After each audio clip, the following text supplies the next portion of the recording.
guys, this is Mrs. Krohn, and today I'm going to show you how to do a pony bead snake. So these are the supplies that you're going to get. You're going to get one pipe cleaner that's the longest. You're going to get a short pipe cleaner that's red. You're going to get 2 googly eyes, and you're going to get a container of pony beads. You need to grab your liquid glue out of your starter art kit, and you possibly might need a pair of scissors. And I have just a piece of paper towel here. You can use a paper plate, something to put your snake on so it can dry, okay? So what you're gonna do is, how to get started is, you're gonna put a pony bead on the end, and you want to bend this around to close it in. So see how I'm bending it, but I'm putting the end through the bead again. And this will make it so your beads don't fall off, and I just pull the long side through and pull that tight. Okay, now I can keep putting my pony beads on. If you want to make a pattern with your beads or a cool design, you can do that. I'm just going to randomly put them on. So we keep going. This might take some time.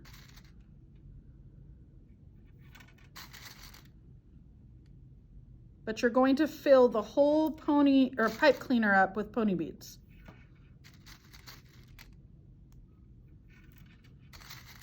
If you are going to make a design or a pattern, what I would do is pull out all your beads out of your cup and kind of sort them by color and figure out what kind of design or pattern you could make with what you get. And then, you know, spend some time before making your snake designing it.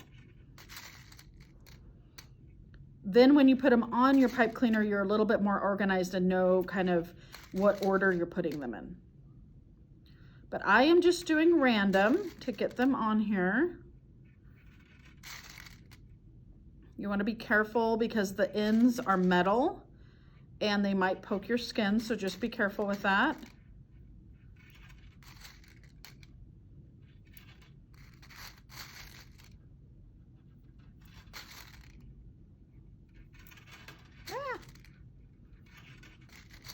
So this summer we've made a dragonfly out of pony beads. We've made a flower, and now we're going to make a snake. So you've had some experience putting some pony beads on pipe cleaner. So now you should be good to go. Almost done.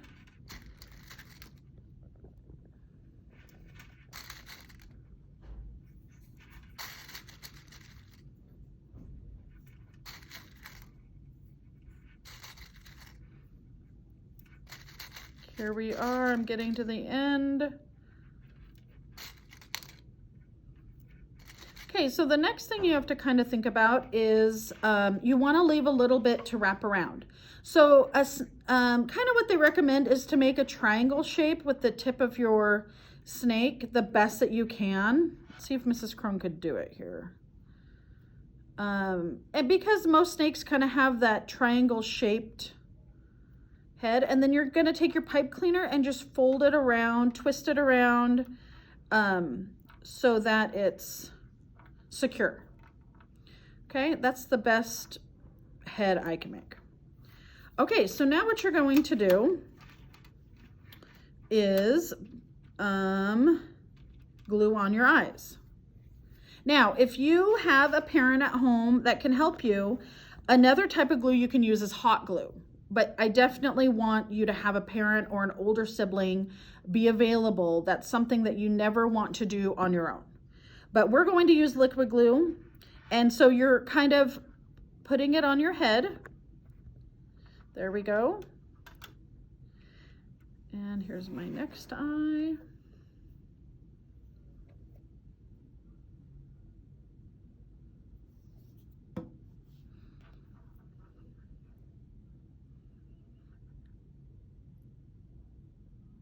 And see, I have a paper towel here to wipe off I got glue on his eye, so I want to kind of clean that off. But what you have to understand is the glue is going to be very slippery on this plastic. See how my eye's slipping off? So I'm going to put it back on there as best as I can, and I need to leave this and let it dry. I would let that dry completely. If you hit this, because it's plastic on plastic, it's going to pop off very easily. So, like I recommended, if you do have hot glue at home, that's going to be the best secure glue to use. If you don't, you can use this, but just be aware you might have to reapply it. Okay, to make the tongue, the pipe cleaner wants to bend. What you're gonna do is you're gonna fold this in half to kind of make it look like a tongue.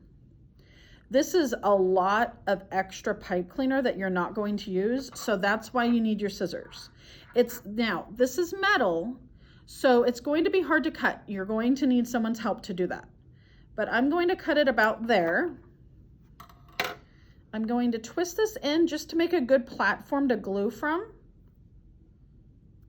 And then this would be helpful because there are fibers on here for the glue to stick better to the pipe cleaner than the googly eye. So I want to get the fibers on the pipe cleaner really good. That doesn't mean I use a lot of glue, but what I'm doing is I'm using my tip to push the glue into the fibers and get them nice and sticky. Then your tongue goes underneath like this, okay? But what I have to do is be very patient now and let this completely dry. Because as you can see, the eyes want to move and this tongue wants to move. And you might want to hold it here for just a minute to secure it enough so that once you let it go, it doesn't move. And sometimes that'll be helpful and sometimes it won't. We'll just see what happens here. We're just gonna wait a second for it to be secure. Your last step is to be able to bend your snake and make it look more like a snake. So, and you're going to bend this part. So you could bend it like this. And I'm trying to make it really not move the head because it's still wet. You could just make it look like it's slithering on the table. You could wrap it up and hide it in a corner. Make it look like it's hiding there. You can wrap it up like this. Some of them had the tail was kind of, what is that there for? Oh, that's the end. Bend that over. Okay. The end tail, like kind of bend it around so it's kind of like that. So there's the pony bead snake. Hope you have fun.